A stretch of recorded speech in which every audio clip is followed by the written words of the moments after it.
Uh, I don't know how many of you all know, but I know a lot of you know. He's so dear to us. He's so dear to us, and he's a doctor. He's a justice warrior, and one of public health's most compelling voices. Dr. Julian Watkins was named um, LGBTQ Nation's Hero of the Year in 2020 for a reason. So everybody, come on, let's give him a big welcome. All right, can you do that? However, whatever way you can uh, clap or yeah, Thank you so much. yeah, Lovely. welcome. Lovely. You want me to hop to it? Go right, yes, go right Okay, ahead. lovely. I'm so happy to be back, you guys. Feels like an annual tradition to join the collective. And to it's an honor to be able to kind of share my thoughts and ramblings with you all. And some of these things that have been on my heart and mind as I'm doing all of this. I would say really interesting with definitely testing work up here in New York City. I wish you all a beautiful weekend, and a lovely June. Let me not get ahead of myself. In a lovely June, wherever you guys may be tuning in from.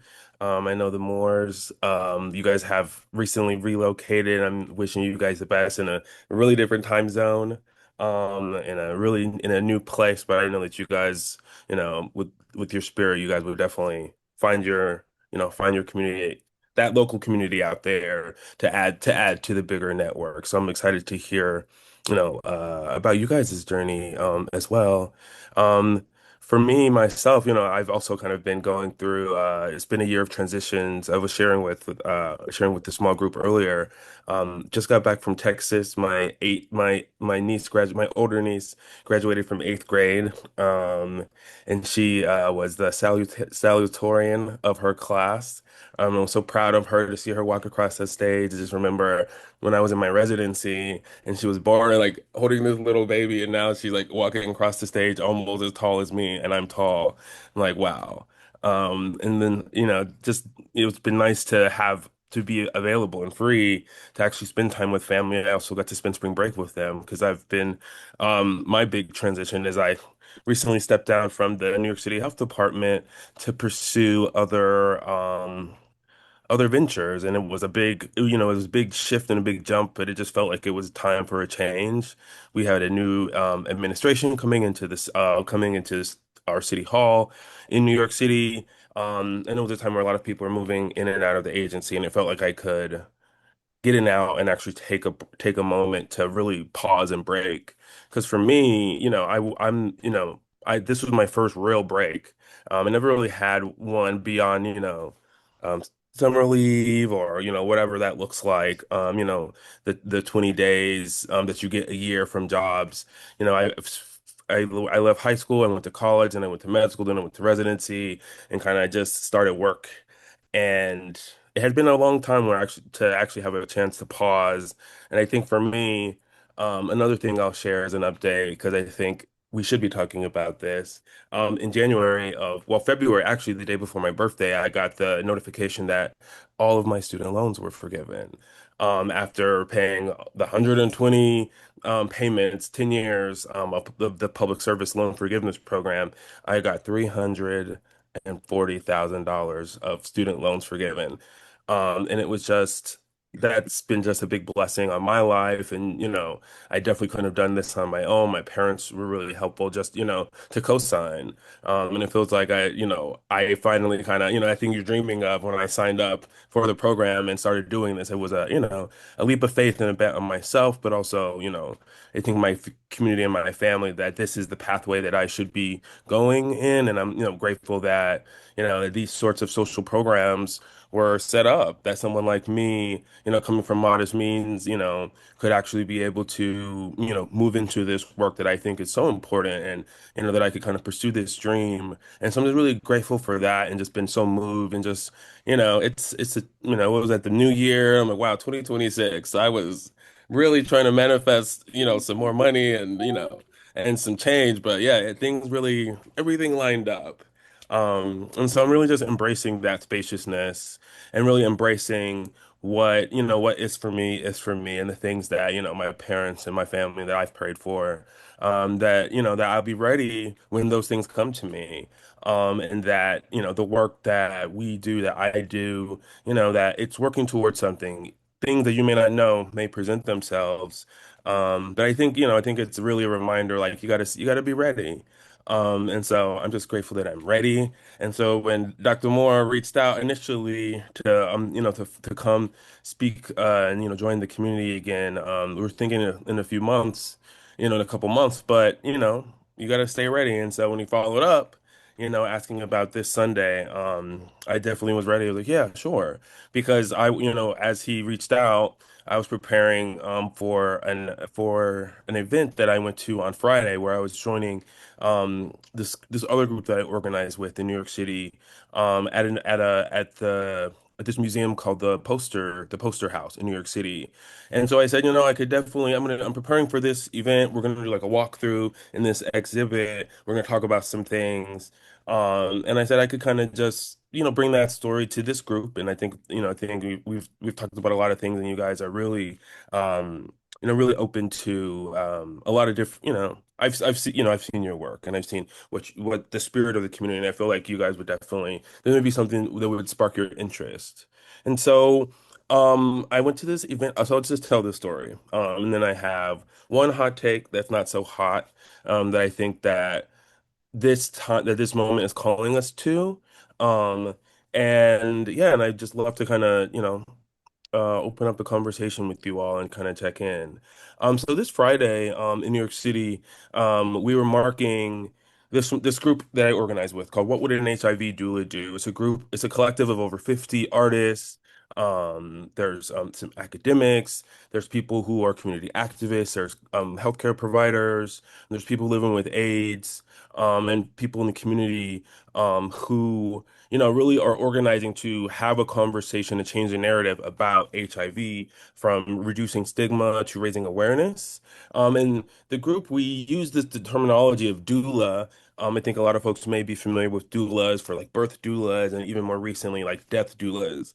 And we, as a group, we really understand doulas as people who help other people navigate transitions. And I think two of the most human transitions that we all, will go through are, birth and death. But there are other transitions. And so the HIV doula group came together in response to, the need for community care and to really kind of bring that conversation into what communities had to do during that crisis. And I came to meet that group during COVID. They put out a zine online, and I knew some, I have some mutual friends, and there was a zine that they put out online about being a COVID doula. And this was in 2020 when I was doing a lot of my work in New York City, online, just getting information to folks like in like March and April. And I saw this really thoughtful, interesting, really creative and bright zine that these people put out, and I just, I reached out to them. Wow, this is really amazing. I just love your work. Would love to, talk about, how I could, join and support. Fast forward, many years later, I've collaborated with them on multiple things. We did a zine in 2023, a zine on just like love and what we can do as us with for folks in the Palestinian community. Um, and and that was like one meaningful thing. But this event on Friday was actually at the Poster House. And the Poster House, for folks who may not know, it's an institution that was founded in 2019 in New York City. And essentially, I'll just read some of the language because I think it's, just kind of give you some background. It's this institution that's dedicated to presenting the impact, the culture, and design of posters, both as historical documents and methods of contemporary visual communication. And so it's in this beautiful building on the west side of Manhattan on West 23rd Street in like the Chelsea neighborhood. And this old building is built in like 1901. giant lofted ceilings, beautiful architecture. You can see all of the details on the wall. When you walk in, it's like all of these massive historical posters. And, I guess you can tell from my background, I find posters really interesting at the form itself, but, in public health, what that means for me, in the work that I do directly. But the poster house, they have these massive exhibits, and they have these two main exhibits up in the poster house. And one of the exhibits, the exhibit that I was involved in, is called Love and Fury. And this is a show, it's called New York's Fight Against AIDS. So essentially a show that was curated by the curator, Ian Bradley Perrin. And he's a historian of HIV AIDS in the United States. And the exhibit is looking at the late 1970s into the 2000s, looking at the posters that came from community organizations, but also from official health institutions in New York City, and also looking at party flyers and awareness ads that were out in the world, in the community at that time, in response to the HIV crisis.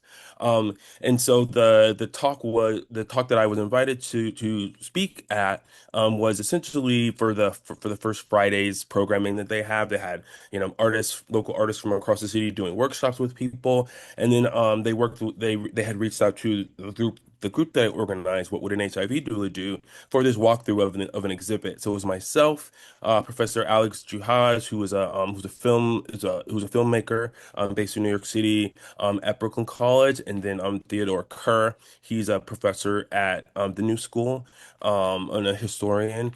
We had a walkthrough of the exhibit from 5 to 6 p.m. Um, and the Love and Fury exhibit, I'll just read a bit about the exhibit, about to set the stage for the conversation. So, in the late 1970s and early 1980s, clusters of rare illnesses began appearing among young, otherwise healthy gay men in New York, Los Angeles, and San Francisco.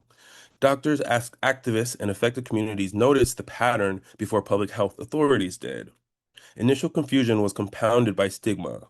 Early names like GRID, gay-related immune deficiency, framed the epidemic through homophobia. In 1982, the CDC officially named the syndrome AIDS, Acquired Immune Deficiency Syndrome. As the death toll mounted, New Yorkers organized in the absence of state response, forming the Gay Men's Health Crisis, or GMHC, publishing community bulletins, and launching the first waves of self-determined care and advocacy. When AIDS hit New York, posters spoke where institutions stayed silent. In a city wired for visual competition, crowded streets, subway ads, nightclub flyers, posters became lifelines. They were how people found clinics, mourned the dead, demanded justice, and fought for the living. This exhibit explores how graphic design shaped New York's grassroots response to AIDS from 1979 to 2003. Public health campaigns, agitprop, benefits flyers, and club handbills are more than messages. They map how communities build survival systems from below, often before the state would act. And so this is the frame of this, of the exhibit, and you walk in, and there's a lot of these, posters, these historical posters. And for me, when I walked in, the thing that really stood out to me is the orientation. And there's this work by the academic Sarah Ahmed, and she does this work on orientations this book called Queer Orientations, and just understanding, where people are coming from, what direction, where are they coming from, and what are who and what they are oriented towards. And I'm looking at these posters, that were made in this very specific time around and addressing communities impacted by the scourge of the time, and is oriented towards a certain group, but just thinking about within that orientation of the group, like, what do we have to say? And looking at some of the posters, you'll see there's a lot of fear mongering, a lot of fear mongering, like sex and drugs and AIDS. You got to know, be safe. A lot of things that would really, if you have no idea, no idea what you're looking at, or what the topic of the poster is. You don't know what, AIDS means. You'd be like, this is something that I should be scared of. But then you see that, these official images from the state juxtaposed to, the collection contains a lot of of a lot of beautiful imagery of just communities really just humanizing people and really just talking about love, really talking about connection, and really to bring a sense of humanity to this issue and to really resist that urge to, otherize and make, de-infected or these people who are, morally wrong or, doing something to deserve this thing. It's that was one thing that really stood out, the orientation of these posters. A question that came up was what actually makes a good HIV poster. I think for me, as someone who in my work, actually had to, has been a part of designing posters and thinking about public health messaging specifically towards community in crises from COVID to mpox to measles and these other outbreaks, and really understanding specifically their specific communities that we're trying to get a message to without stigmatizing them. I think about the posters that are speaking, the good ones are the ones that are speaking to something deeper. It's not just about raising awareness that, oh, this disease is out there and it's going to get you. I think it's more so about the care and making people feel seen, something that's speaking to these social issues, these social determinants, right? Naming some of the concerns or questions that people may have, naming some of the needs or resources that we know that people are looking for, may not even know how to ask, may not know where to even go to find it. And I think those are the things that make the really good posters. And so in my talk, I was really speaking, my contribution to the talk, I was speaking about, about my work, formerly at the New York City Department of Health and all of the many different public health responses that I've been involved in various different ways. And reflecting back, on that time in the early HIV era and just looking at that timeline, at the time, when HIV was first identified, it was in 1981, where there was a publication in the CDC where they noticed a rare form of pneumonia in these young, previously healthy gay men, and that ultimately came out to, be described as this gay pneumonia. And they were like, there's something causing this. And that was in 1981. It wasn't until about 1984, where we began to describe it and understand this is a virus. We started to understand how this thing was actually spreading.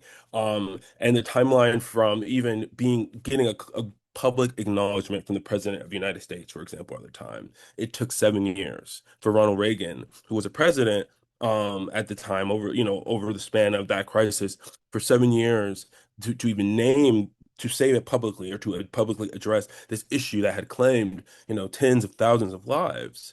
Um, and that was an important context to understand the role of people in my position, my previous position, during the early crisis. And they have these really interesting posters from ACT UP, which was a big community organization, that's still active today, to raise awareness and really agitating public officials to raise awareness and to hold people accountable. And there's posters from them really calling out the commissioner of the city at the time for being too passive and for not taking swift enough action and for really ignoring where the needs were. They were really calling out political parties. There's an ad that's really saying, the ad was the Democrats don't care about us and the Republicans want us dead. And it was really kind of telling and really sharp critique of the political systems that, and the folks who were really contributing to the massive suffering and a real, dragging of the feet to respond to something that was killing tens and thousands of people. In New York City, for example, in that first 15 years, over 70,000 people died from HIV. Over 70,000 people, a lot of them were very young. But you saw also in the posters who was the image of this virus. It was an image of the plague when you kind of saw it was really, there was like the innocent people, and there's the posters of the children who had, who got blood transfusions, or people who were these innocent folks who are a small percentage of the overall folks who were infected with HIV. And then there was also certain folks who were who were men who have sex with men or gay people who were presented in a very particular way. But it's really, you could see over the posters, you could really see what the story is being told and what's not being told, which I think was also really telling and I think important. And I think for me as someone who has been doing this HIV related work, this HIV is a 45-year-old pandemic that we're still responding to, we think about, especially, in the continent of Africa, in South Africa, where the Moors live, understanding, what HIV looks like. It's a very, the communities affected and the folks who are the most impacted. It looks kind of different than it does in the United States, but we understand the medications that are available here and the medications that can be used and that have revolutionized and really changed the course of HIV for so many. We understand that some of those things are not over there. Some of the folks don't have access to some of the medical marvels. But you also see, at the same time, contemporarily and even historically in the United States, similar, communities are also facing similar barriers. There may be a plethora of treatments available now and things that may be available, but it might as well be an ocean away too when we look at, the rates of HIV today contemporarily in communities of color, Black communities, Latino communities. And it's not even just, queer men, in New York City, people, Black and Latin women have higher numbers of Black and Latin women are getting HIV than gay white men in New York City now, and so we see that even despite this 45-year history, that we kind of still are repeating some of these similar mistakes. And I think that's one of the big like takeaways from myself in this work that I do, the work that I did with the New York City Department of Health, and just looking at those lessons that weren't learned, and then how COVID, we saw this similar thing that happened,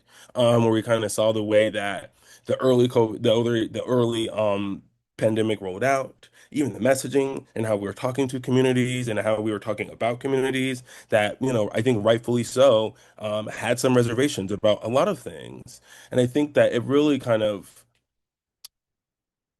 was revelatory to kind of again walk into the space and kind of see the errors of the past and kind of know the errors that we had been experiencing. And I say that, to look at it, to look back at it, I think that the great thing about it is using some critical thinking, you can really draw out the lessons and the takeaways for today, for 2026. You know, looking in the world, there's a lot of headlines out there that are really scary, these public health headlines. When we think about hantavirus, you think about, wow, folks are on a cruise somewhere and, like quarantined at sea for weeks at a time, and really understanding and seeing how the results of, a lot of people have been undermining global public health infrastructure for the last few years and seeing like how vulnerable, thing we are and how interconnected, the world truly is right now. I'm also thinking about Ebola, this big outbreak of Ebola that we have that's currently going on, in West Africa, and understanding how the scale of this and the US's response, unfortunately, I wish it was true that we could, push things aside and not have to worry about public health threats, but the reality is they're with us. I think it's kind of like the rats, these public health threats are with us as long as, I think it's a trade-off, if we live in these big cities, and, it's kind of comes with modernity. I don't know how we'll be able to get rid of some of these things, but, I think that we have so many tools that we can figure out how we can keep ourselves safe, right? Because we do have these vaccines that are effective, and that have really revolutionized things. And I think us not throwing away those, the tools and the things that we've gained and the knowledge, I think it's a critical moment for us. And I think as I'm thinking about this moment now, I think it's true that there is something there. I think that people do have this, what some would call mistrust, but this lack of confidence. And what one of my big takeaways from COVID was that, early on, entering the conversations, you actually can't really dismiss some of it. You can't just say, oh, well, that's a conspiracy and throw it away. You really have to listen through what people are getting at. What is the motivation? What is the concern? What is it? And folks may not say it the most eloquently, but I think we're at a point now where, for me, I can't really it's impossible to dismiss folks with this conspiracy, who are bringing these real questions, so-called conspiracies. I think one of the things that working through COVID and talking to so many communities and so many people and really hearing where people are coming from, people are scared, and people are really trying to make informed decisions with a wide variety of information. When we look at the information that we have access to now, it's drastically different, even from back in the 80s and 90s. I was talking to my niece, when I was her age, we didn't have some of these things, and this was around the turn of the century. This was in the year 2000, where I was her age. And it's like, wow, we didn't have nearly any of this. And now, these kids have access to these supercomputers, and people also have access to all of this technology that a lot of folks are presenting really confident, well crafted arguments that can be convincing, that convince a lot of folks. And so, for me, I can't hold it against folks who've been convinced by these very convincing, tools, and people, organize efforts to cause, to sow, seeds of, dispersions, and to cause, and it causes send this chaos. It's like there has to be some way to kind of resist the urge to, dismiss folks who have been kind of caught up in the thing. And I think the reality is, often the truth is stranger than fiction. I found that, sometimes you have to hear folks out, and there may be something there, and folks may be coming with their own approach. But I found that even, some of these kind of wild conspiracies that, that people kind of would come at me with, you really understand, like, oh, people are really just really genuinely concerned. People have seen and heard a lot of things, and it's like, I don't think that this vaccine is going to cause you, going to give you scales or give you a tail, right? But what I hear is that you're concerned about side effects. These are the ones that I know. This is what I do know, right? These are some of the, and I think there's a way to engage folks. And, you can't convince everybody, but I think that we're at this point in 2026 where I don't think that this is the hot take, that I don't think that um, we can no longer dismiss every, these conversations about some really real concerns or things that we may see or hear or understand. We can't dismiss everything as a conspiracy. And I say that because, I think it's a time for critical thinking. There's all the deep fakes and all the AI and all of these things. And I think, we have to really understand that people are conspiring. People are working together to try to change things or try to manipulate things or try to sow discontent, or really, there's people who really want to start race wars here. People want to do all of these things. I think now is the time for us to really understand, where's this coming from? What is this, to be able to kind of think critically and grapple with some things. And I think it kind of comes, from my angle, looking at the public health thing, you know, we have to really understand how to get through that and understand what's going on. But I think on a bigger scale, I think that there are, I think that when people are conspiring, I think that we need to have that space with community, right? With with guardrails, with community, to understand what are the sources and how do we get our skills at critical thinking, social media literacy up. Like, how do we actually, as community, how do we build that for ourselves? The level of scamming, right? All of that is there, and there are people are conspiring to do this, and I think there's a way that we can, sit with and unpack conspiracies in an intentional way to really understand, like, what is going on. And I think, as I'm getting ready to wrap up, I think the last thing that I'll say is, like, because there's evidence that people have been and are conspiring to this day, right? I think about Project 2025, right? And I think there's a lot of people who are doing a lot of things to undermine, a lot of the ways that our political system. And we saw that, oh no, don't listen to this, don't think about that. I don't know nothing, right? And it's like, but wait a second. But now this is the playbook. And I think that that's real. And I think for us to really have these serious and intentional, conversations about things, people are conspiring. Like, that's a fact, right? We also think about, the other set of files of people doing a lot of things, with high power, and people really trying to keep these things down because it could make the house of cards crumble. I think there are these other things out there. These big things are happening. And I think that it's important to keep an eye out on that, right? But at the same time, I want to remind us all that this is also a moment for us to also keep our eye out on these other things, because this world is still a big and beautiful place, and there are a lot of people doing a lot of really, really important and inspiring things, and who are resisting in so many different ways all the time.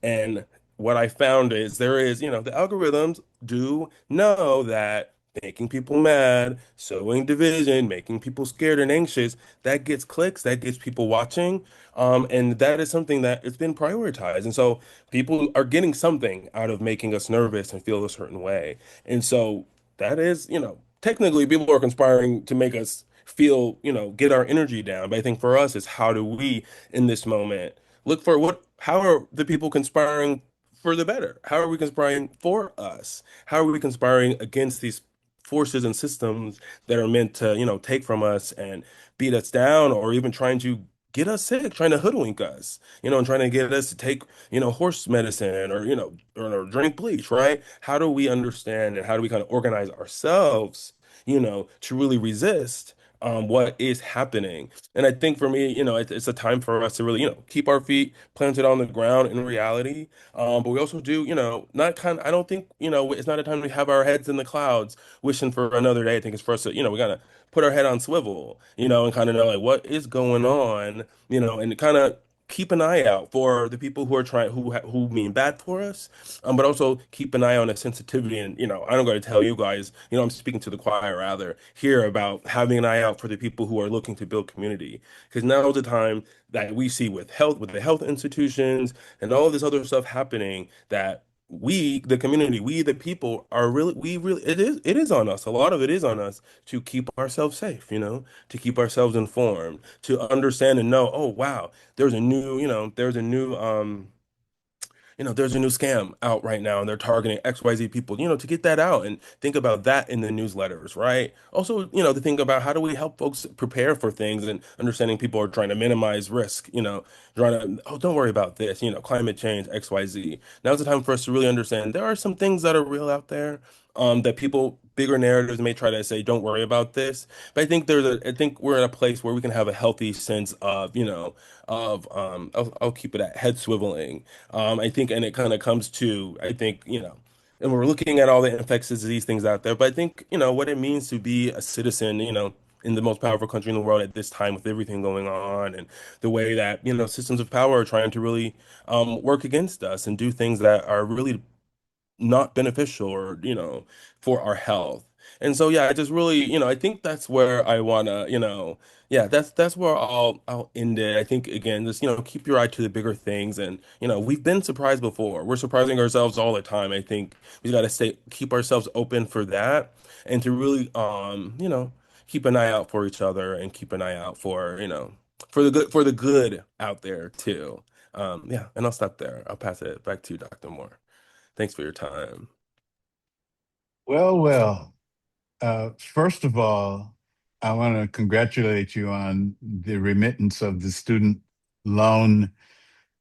That's like a whole mortgage. Maybe not in New Yeah, York, but you know, there's a mortgage somewhere. it's yeah, somewhere. So yeah, Julia, why don't you start? Thank you, Pastor Moore. Julian, thank you so much. That was amazing. I first of all, I was born and raised in New York City um in 1976, so there's my age, guys. Um Mm. and so I remember um the impact of the posters everywhere, especially in the subway. In the subways, because you're sitting around waiting for a train that never comes. You know what I'm saying? And you walk up and down the platform, and that's all that's there is the posters. And I was thinking about how, like, even now in social media, when people write, people tend to scroll past. When there's an image attached to whatever's being written, that's when people will pause. So the image is what's kind of pulling people in. Um, when you talked about dismissing conspiracy theories, I wrote Project 2025. Yep. And then you shared it. I thought of so many conspiracy theories and the fear mongering. Hmm. That's how news works. You know what I mean? That's how they get you to watch the 11 o'clock news by making sure there's a poison that they found in your salad. Tune in at 11 o'clock to figure Yeah. out what that is. Um, and I love in the beginning you mentioned a COVID doula. I Hmm. love that. Like the whole idea of a doula being someone to help you through a transition. Hmm. Um, we need doulas. Yeah. We need to serve as doulas, Yeah. Um, so yeah, I would love to hear from everybody. Thank you so much. Thank you for that was such insight, and I would love to hear what everyone else has to say. Uh, I Well, had my hand raised. Oh, there's no sorry. let me just say, um, as you were talking, I reflected on how much collective trauma we have experienced and how the AIDS pandemic is still with us, Hmm? and the world has been dealing with that. We met you, Julian, during the lockdown Yeah. for COVID. Um, and as you mentioned, now there's Ebola. And this is something to grieve. I don't know, Yeah. I don't know if we as a society have paused for significant mourning and grieving of the many lives that were lost. You mentioned how many scores of thousands? You said Oh, to COVID? for AIDS. In the United States, over 1 million people have died, but globally, Yeah, million, you know, we haven't. Well, yeah, and COVID or any of them or the wars. yeah, I mean, all of it, all of it. the What whole of do you it. have thoughts on the need to mourn? Yeah, yeah. Thanks for kind of naming it. And yeah, thanks, Julia. I think, yes, I think that we do. And I think in this Western kind of framing, the last time we spoke, I was speaking about grief specifically, because with everything that we've gone through, like grieving is a natural part of life, period. Like it is to be human, is to grieve, and to deny that is to deny something essential to us. And a lot of cultures have grief culture, is grief is built in. There's like ways that people are doing it. The Black American tradition, we're in the wakes, people, some traditions have days of the dead where they're honoring the dead, and we're making ofrendas, we're doing all sorts of things, but in the West it's very like, what do we have? What do we really have to mark what we've been through? And how do we understand? How do we kind of not, sh turn our eyes away from this thing? There has to be something else. And I think that, yeah, it's something that we severely lack, and we have no way to honor the dead. I think it's interesting that we can make monuments to, the dead of 9/11, and, tragic, but, we have lost over 1.5 million souls to COVID alone, and there's not, I haven't seen one, a monument or memorial to name what we have lost, and I think it just, to see just, you know, sweep it behind is wild. Yeah. Just, Caroline? I was going to say, I think the first time you spoke, you mentioned the TV show Pose. Mhm. Did you reference it? And Yeah. I didn't really understand what AIDS meant until I watched that show, the first Mhm. season. I think that was the first time I really felt like what happened and what Yeah. happened to a community and really understood it. But it's just interesting what you were just saying. Like, where's our monument to AIDS victims? Like, where's our statue for them? Yeah.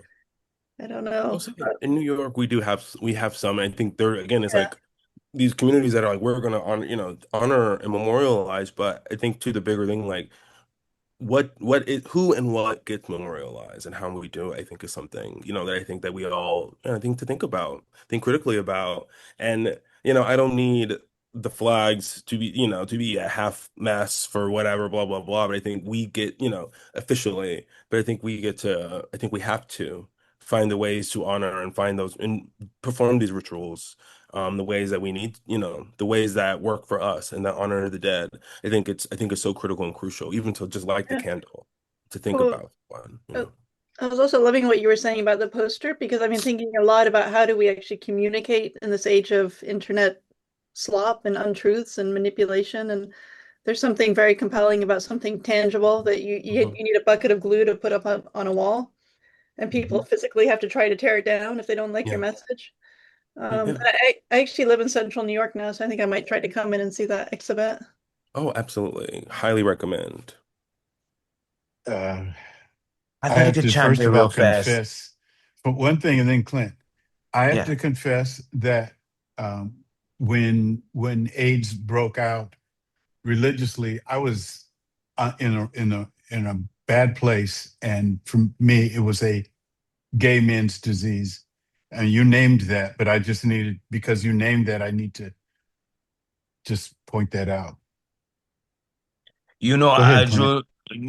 Julian, this was an amazing message. I wasn't ignoring you. I have severe ADHD, so I'm also an artist. And I was over there drawing while you're talking. And as you're speaking about everything with the conspiracy and the gaslighting, we're in the current stage of being gaslit Yeah. horribly, and and we're being done so by capitalists who see the advantage of the posters, and so they'll throw the misinformation out. You know, Yeah. my greatest protest right now, they tried to shut me down, is I'm holding up a sign on my social media, and what I do is I put up the picture to catch the attention, then I put in some music that's catchy with it, and then I'll put in the political message underneath. And the big message is always this: educate yourself, turn off the damn TV. Yeah. Because all they're feeding you is what they want you to feel. And it's just like the news, like you're saying, breaking news at 5 o'clock. You know, this just in. They don't come with some sort of a positive message. You know what, guys? Why don't we try being kind today? You know what? This just in. Tomorrow, the first five people you see, say hi to it. How are you doing? And actually stop and listen for an answer. None of that ever gets said at the news. It happens at the end. If you watch the Yeah, news consistently, they give you all of the terror in the first, let's say, 25 minutes. 25 minutes. And then the last is some Minutes. story about, America great. yeah. Yeah. And then Yeah. that's to keep you coming back, you know? Yeah. Well, here's It's an attention. something. Go ahead. Go ahead, Julian. No, so it's an attention economy, and I think there was a time where where the news, filled this very particular place in our culture. But and we can understand propaganda and all these things behind it. But I think that we've kind of really moved past that. And again, like, a lot of it is entertainment. It's a different form of entertainment, but it is, it's kind of entertainment. It's kind of, again, it's almost like a horse race. I think we've kind of talked about that again, where it's like, what side are you on? And really interesting, I think the last thing I'll say about that, like, it's interesting the stories that break through. Because there was one time where something happened in New York City. There was like some someone shot a gun somewhere in somewhere public. And my dad was calling me like, "Are you safe?" And I'm like, "What?" And it was like there was like one like someone shot one bullet somewhere where there was a lot of people in the city. But like, how are you getting this news, in Maryland about Mm-hmm. what, and again, it was around the time where the subways are unsafe and this, and they're like, wait. And so, yeah, I think that that's a part of it. I think the media literacy thing is so important. Like, I think it's a time for us to understand how are people crafting these messages and what are the range of stories that we can, that we can pay attention to so we can have a more clear picture beyond this gloom and doom and and the political infighting and like the eggs are going up, but the stock market, like there's this human thing happening and community coming together and breaking through and again resisting the big, data centers. That happened. People, are like, what's going on in Albania? And people are like, do not come. You're like, y'all can't come here. Right, right, And right. all of these things that I think we gotta tune into or find those Yeah. things, find those things. Global rebellion. The You Albanian mentioned, island, that's my thing right now. I'm so mad Mhm. about that. So mad. Mhm. but I have to tell you all, and I hope this is hopeful. Uh, Not like you can instantly create some massive cultural shift. But this is like an injection of hope from our experience in South Africa. I mean, this is a violent place. There's tremendous wealth inequality, and the neighborhoods, where Diane and I have been around, most of them have bars on the windows and the doors, and they're electric fences and all the businesses and that kind of thing. But you know what? On the other hand, there is such kindness. And, you know, if we go into a restaurant, the people who work there actually see us, and they see each other. And it's really calming. And I didn't realize until probably having been here 3 or 4 weeks how tight I was coming from the States, how taut my life was, and I come here and I've encountered, yes, people are on guard because of the violence. I mean, people get carjacked and all that kind of thing. But I'm just saying, still there's a sense of humanity and I'm saying it because it's possible. Julian, at the end of your talk today, you talked about this. There's this great, big, beautiful world that continues to exist. And I just want to say, it's not all here. I'm not idealizing it, but there is an expression of it here where, yeah, people are just being people. Yeah. It doesn't feel like everybody's out to get your money every day, all the time. Yeah. I think often, I think there's this big kind of discussion, and in the 80s, 90s, I think it was, like the breakdown of the American family, the breakdown of this and Mhm. that. But I think it's really the breakdown of like this civic society thing, like we've been Right. told everything is to make us more easy. Everything is designed to make things more easy for us to not talk and connect to another person.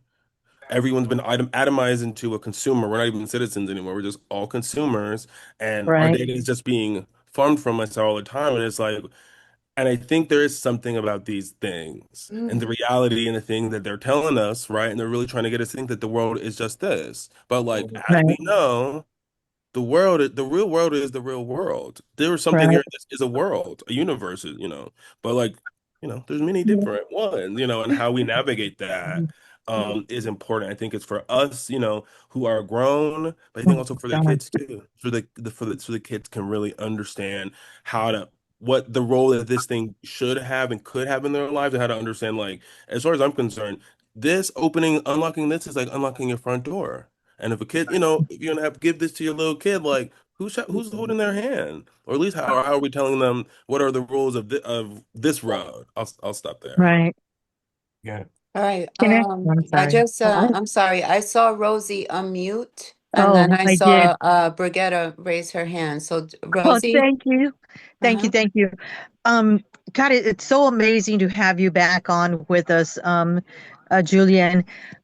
Your family. And I just, my husband was still in this realm of life, Um, I wanted to say that I also love the way that you shared about the doula, and how Sister Julia said we all need that help in every facet of our lives. In the very uh, early 90s, I would like to say maybe even 89. Joaquin was born in 89. Okay, so yeah, 89, 90s. Um, I We were in Santa Barbara. I worked uh, for the state of California Health Department with the HIV/AIDS component, and so I I was so privileged, and I know this was all God. I know it was only God. Um, to be sent all over the country to these different community-based programs to go out and collaborate with the people and go out into the trenches. At the time, it was taking works to, crack houses.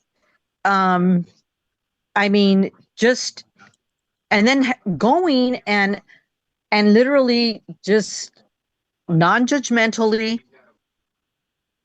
showing them like, you're going to keep doing what you're doing, but if you take a little bit of time to clean your works, for those that were shooting, drugs and stuff, you have a little bit less of it's just healthier for you. It was incredible and amazing to me to see all of the different diverse people, as well as social economic statuses, from upper crust wealthy, older, like very old people, mostly I'm going to say men, white men, to young, people that were utilizing all of this information and just basically not taking care of themselves. And I always questioned, Julian, I had always questioned, even on my training and all the classes that I took, through the State Department and whatnot. Okay, so to me, AIDS has been around forever, because it has, in my opinion. But what was it called before? And I'm not talking about like HIV or, all the other, acronyms that were given to it, and just only the quote unquote gay community. It's always existed as far as I'm concerned. And that was a question that none of the doctors present at the time that were giving this knowledge and information on how to go and speak and teach and so on could ever respond to. Yeah, there's Does a that lot make of sense? yeah. I think definitely the origins of the virus. I think it probably is something that definitely predates even the 1981, right? Because by the time people were presenting with what is called pneumocystis pneumonia, PCP pneumonia, it takes about Mm-hmm. 6 to 7 years to get to that point. They also, there's also historical. They kind of did autopsies on people in the middle of Right. the 1900s, and they saw that people actually who died from, what they called it was, these various things, but they actually found that people had the virus. So definitely something that was circulating. And I would Mm-hmm. say a lot of these things that we are able to isolate now that we have, germ theory, we have all of these all these ways to test things and look at the DNA of things. We're able to kind of look at things. But my suspicion is that, this is some sort of consumptive sort of thing that people, there were many different names for it. We think about Mm-hmm. before people knew what cancer was. Cancer was, Right. this thing, and even like tuberculosis, and other things like that. And so it's probably some wasting disease that was out there, and people didn't really know what the cause, what the pathogen was. But a lot of these things, yeah, they kind of come out and come up and move around in various different ways if they find a susceptible or vulnerable host community. Brigitta? Hi. Thanks, Rosie. Yeah, I agree with that. In fact, that was one of the things that I wrote down, is that our understanding as a culture and as a profession changes over time as we learn more about things, and so things change. Yeah. I've seen things change in my lifetime, and one of the things that I feel kind of pertains to this is our desensitization of the news. And I see this so strongly right now with our president. I remember a long time ago when he just talked about grab him by the pussy. Right now we're thinking, oh, that was gosh, that's so tame compared to, blah, blah, blah, blah, all the other things he said. But the persistence of those kind of things, the persistence of what we see in Ukraine, the persistence of what we see in Gaza, the persistence of all these books. I've come to a point where when I'm reading a book, if they start talking about killing somebody in some horrible, horrible way, I'm like, I'm not reading this. I'm sick of it. I'm just sick of it. And I think that gets back to Dr. Moore's comment, is that I think our society, and especially lately anyway, that more and more people are getting sick and wound up and have tensions that they don't even really put their finger on. And I was mentioning in my small group, I know so many people who are sick right now. And it's not the flu. I know people with heart issues. I know people with medical issues that they can't even diagnose.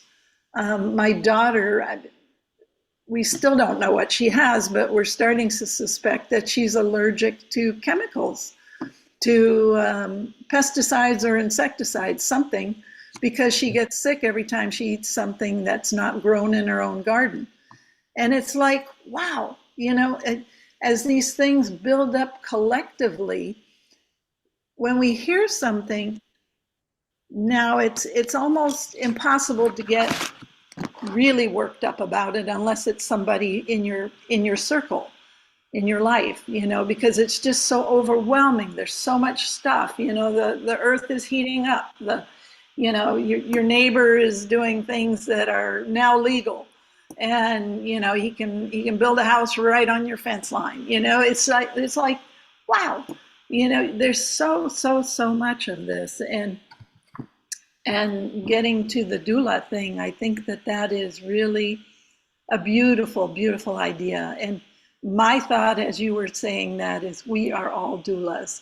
Mm-hmm. And I don't want to dismiss their talents or their specialized knowledge, but every one of us can care about somebody who's in pain or who needs help or who's struggling with something. I mean, even when we do it imperfectly, we can still help. Yeah.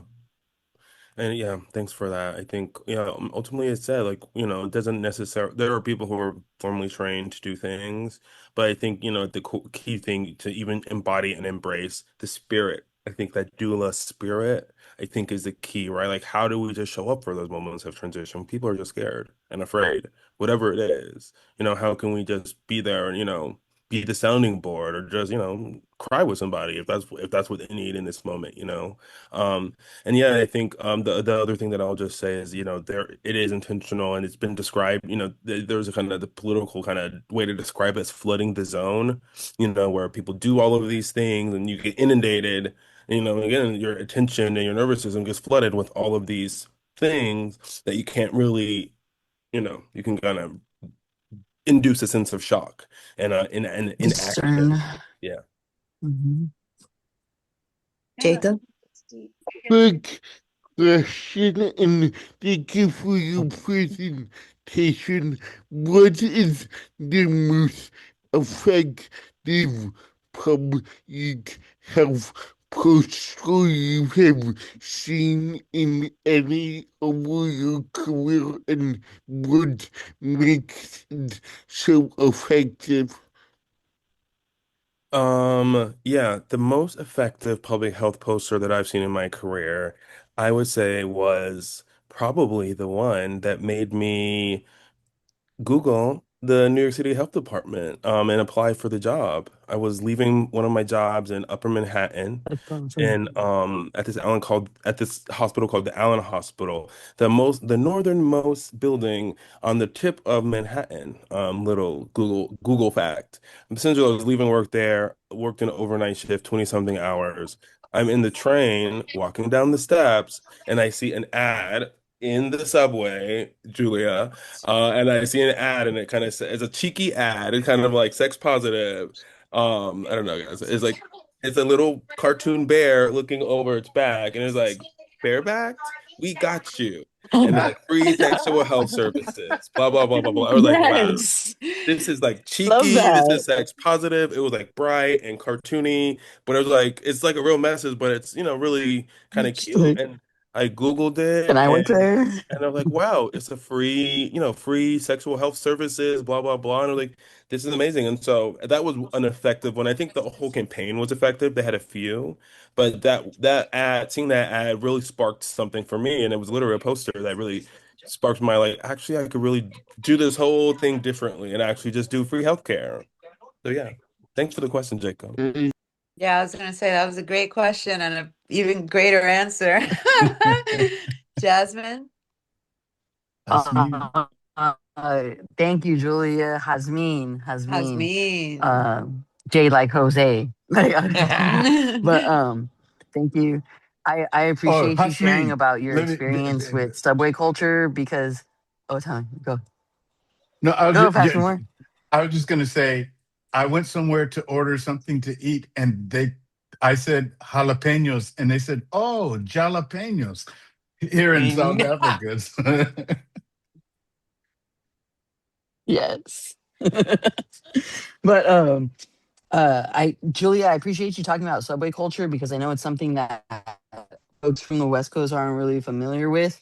And I know that like the time that I ran in Brazil, they had their own like public health service going on because it was pre Bolsonaro.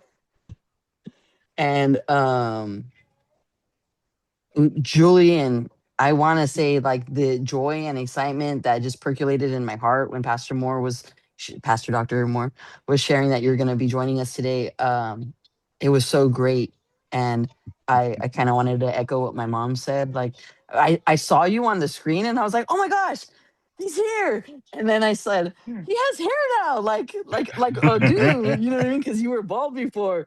And then, which is crazy to think like, I know you're so young, and I was also I will remain ecstatic on your behalf and just praising for the debt forgiveness from student loans because to talk about what is deserved, like that doesn't even matter in this world, which is disgusting, but you way deserve it.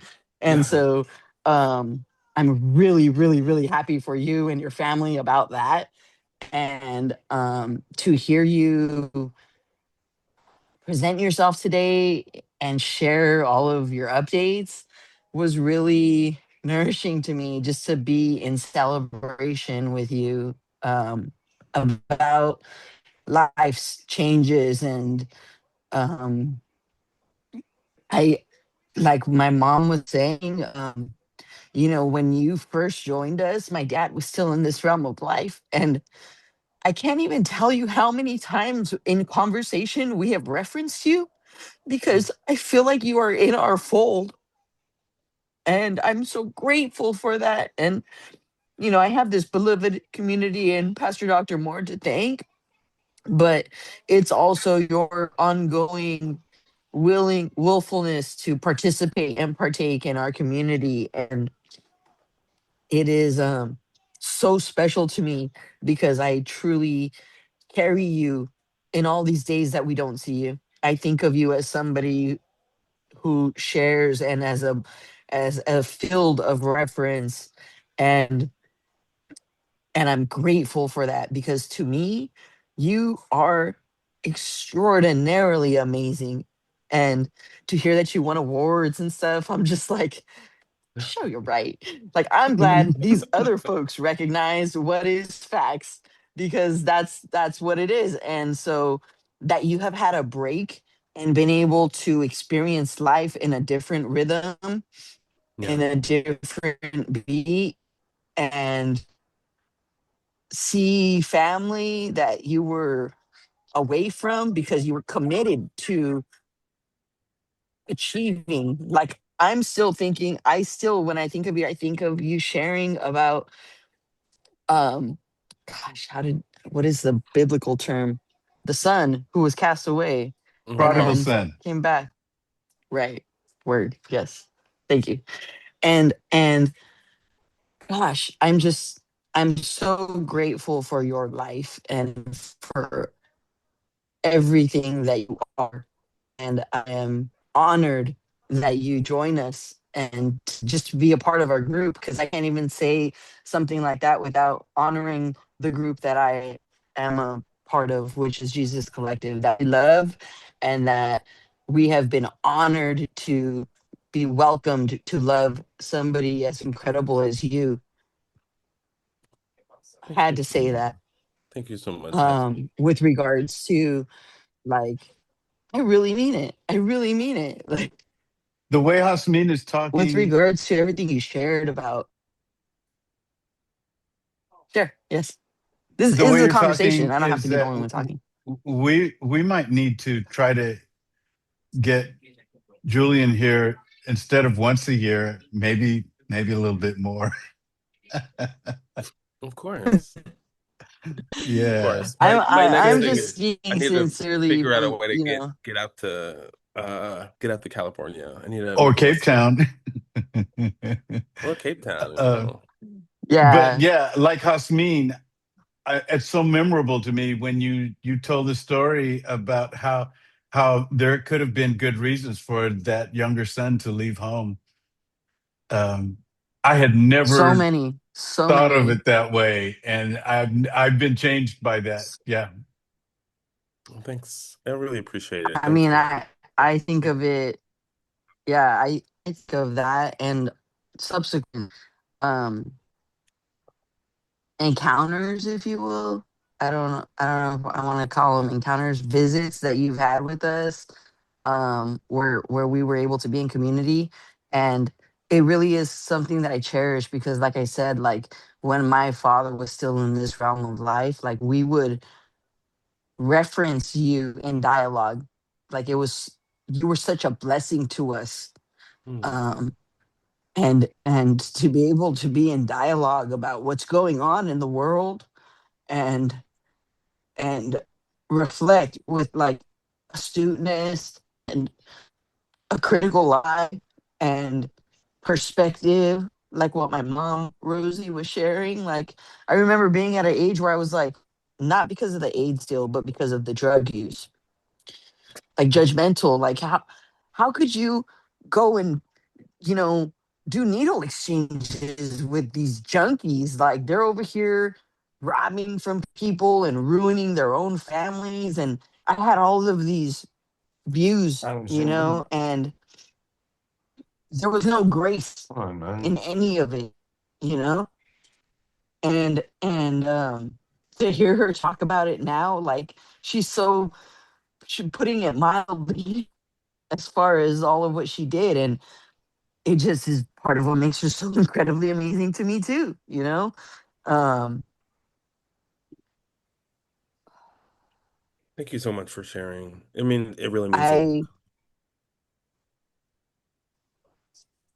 I I continue to pray that you have more and more fulfillment of any um, professional or personal expectation or desire for your life, because man, you are doing all of the things, and I I'm just proud to say that I've ever even met you, even though it was only online. Thank you so much. I think that, one of the things that gives me the greatest joy is to be able, it isn't, I think I take it as a great honor, and I think it's a really something that I don't take it lightly to be invited into space, especially multiple times, with people who I've never met in this kind of human face to face, but technology does, have its perks, that we can make these real Right. connections, that we can be joined in community through, I think, again, one of the worst stretches, that we've seen in a while. And to kind of be able to come back and,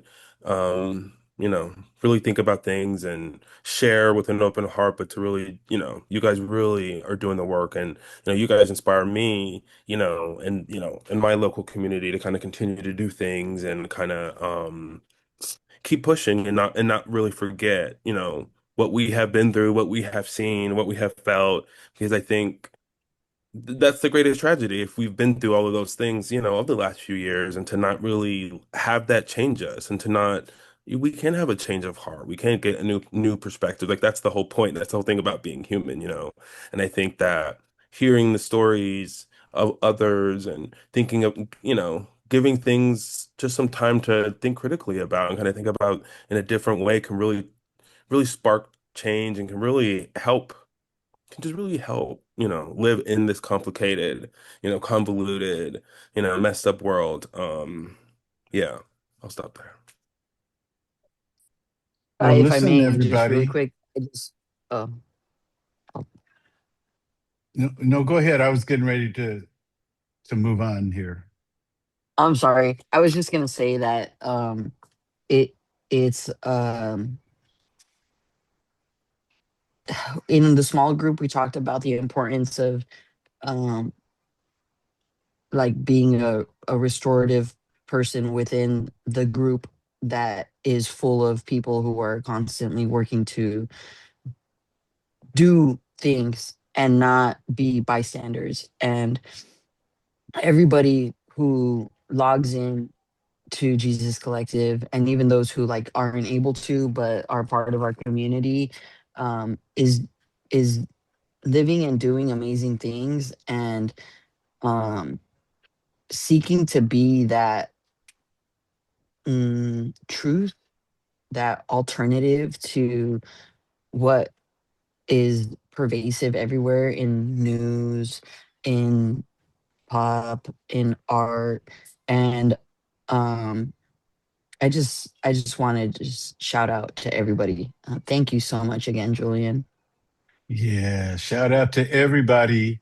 And Sally's going to lead us in communion.